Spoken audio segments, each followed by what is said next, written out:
Sir मौसम धीरे धीरे परिवर्तन हो रहा है। सुबह गर्मी, दोपहर में गर्मी और रात में ठंडी का मौसम भी कुछ महसूस होता है। ऐसी स्थिति में किस रूप से पेशेंट यहाँ पर पहुँचते हैं, क्या क्या समस्याएं हो रही हैं पेशेंटों को? आजकल जैसा कि ये वाटर इन्फेक्टेड डिजीज़ के वाटर बॉर्न डिजीज़ के फैलने का बहुत बड़ा खतरा रहता है।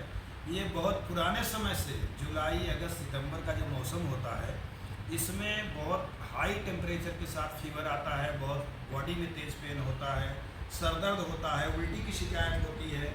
अमूमन अगर सर्दी खांसी की वजह से बुखार है तो कभी आप अपने घर पर पैरास्टामॉल लेके इस्तेमाल कर लीजिए। कभी कभी अगर स्वस्थ व्यक्ति है, इम्यूनिटी उसकी अच्छी है, तो एक दो दिन के सर्दी खांसी बुखार सिंपल पैरास्टामॉल से रिस्पॉन्ड भी कर जाता है। लेकिन यदि मरीज को ज़्यादा समस्या है, तेज़ बॉडी पेन है, सीवियर हेडेक है, साथ में उल्टी ओकी की शिकायत है, तत्काल अपने डॉक्टर से परामर्श लें। और इस तरह के बुखार, जैसा कि मैंने कहा कि वाटर बॉर्न डिजीज जैसे कि डेंगू है, मलेरिया है, आजकल इसके प्रकोप बहुत तेज़ी से होते हैं, जो कि लगभग सितंबर के लास्ट, अक्टूबर के आधे महीने तक चलता है।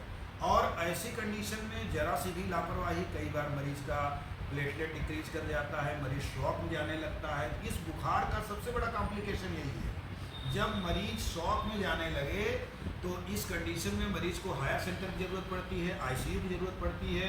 इसलिए इस कंडीशन में कभी भी आप अच्छे डॉक्टर की परामर्श लें और उनके द्वारा रेफरल लें। अगर वहाँ रिस्पॉन्ड नहीं कर रहा है मरीज, तत्काल बड़े सेंटर पर पहुँचे। बच्चों की समस्या सर देखा जा रहा है, आजकल बच्चों में भी काफ़ी समस्याएं उत्पन्न हो रही हैं, पैदा हो रहा है। बच्चे जो होते हैं और उनको जो है बचपन से ही सर पेट की समस्याएं ज़्यादा हो रही हैं, पीलियड समस्याएं ज़्यादा बढ़ती रही है। क्या कारण है जो ऐसी समस्याएं पैदा हो रही हैं? देखिए, सबसे पहले बता दूं, बच्चे सबसे ज़्यादा कोल्ड, कफ और अस्थमेटिक केस में बहुत सफ़र करते हैं, चूँकि बच्चों की इम्यूनिटी वीक होती है।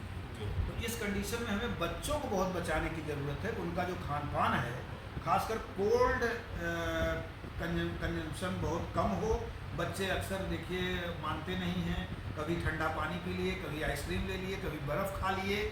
इस चीज़ से इस मौसम में बच्चों को बचाना बहुत ज़रूरी है। और अगर कभी भी बच्चे को ऐसी सांस वगैरह की दिक्कत हो, तत्काल उसे डॉक्टर से संपर्क करें।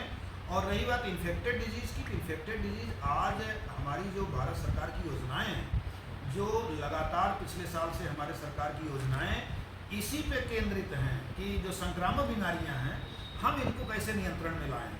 तो हमारे देश में जिस तरह से शौचालय का विस्तार हुआ है, जिस तरह से लोग आज एजुकेटेड हुए हैं, लोगों की क्लीनिंग, हैंड वॉशिंग की टेंडेंसी बढ़ी है, इससे जो पेट की बीमारियां हैं पहले की अपेक्षा में डायरिया वगैरह प्रकोप काफ़ी कम हुआ है।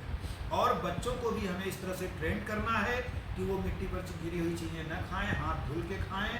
और बच्चों में भी अगर फीवर वगैरह की शिकायत होती है तो उसमें भी उसे जल्दी से जल्दी ट्रीटमेंट दिलाने की कोशिश करें। और रही बात पीलिया की, पीलिया देखिए एक वायरल पीलिया होती है, और दूसरा बुखार के बाद भी अगर मलेरिया है, डेंगू है, उसमें भी उसकी मलेरिया की साइकिल पूरी लीवर में चलती है। तो जब लीवर अफेक्टेड होगा तो उसका लीवर डेवलपमेंट होगा, उसको ओकी उल्टी लगेगी, खाना नहीं खवाएगा और पीलिया भी होने का चांस रहेगा। तो इस तरह से डॉक्टर की परामर्श लेके आप उसका बचाव कर सकते हैं।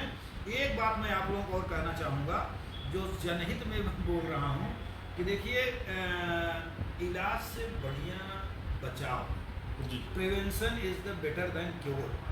तो इस दृष्टि में साथियों मैं आपसे बताना चाहता हूँ कि हमें हरी सब्जियों, फल का सेवन बढ़ाना चाहिए। और जैसा कि साफ पानी, हमारी सरकार लगातार इस पर काम कर रही है और हम लोग भी इतने अवेयर हुए हैं कि हर आदमी चाह रहा है कि हम जितना बढ़िया अच्छा पानी पिएं उतना हमारे स्वास्थ्य के लिए लाभकारी होगा। लेकिन एक और मैं चीज़ बताना चाहता हूँ कि घर घर में हमारे हल्दी, अजवाइन, सौंफ, जीरा और नींबू, ये बहुत बेटर एंटीऑक्सीडेंट है।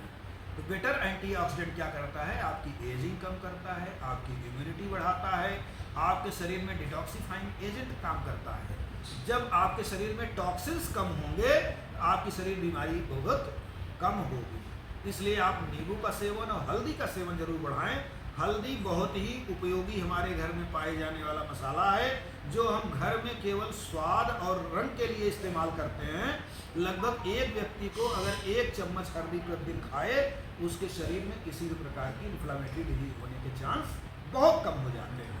और अगर आप फ्रूट कंटिन्यू ले रहे हैं, ये भी बहुत बेटर एंटीऑक्सीडेंट है। तो इस तरह से इससे एलर्जिक और कैंसरस बीमारियों के होने का खतरा बहुत कम रहता है।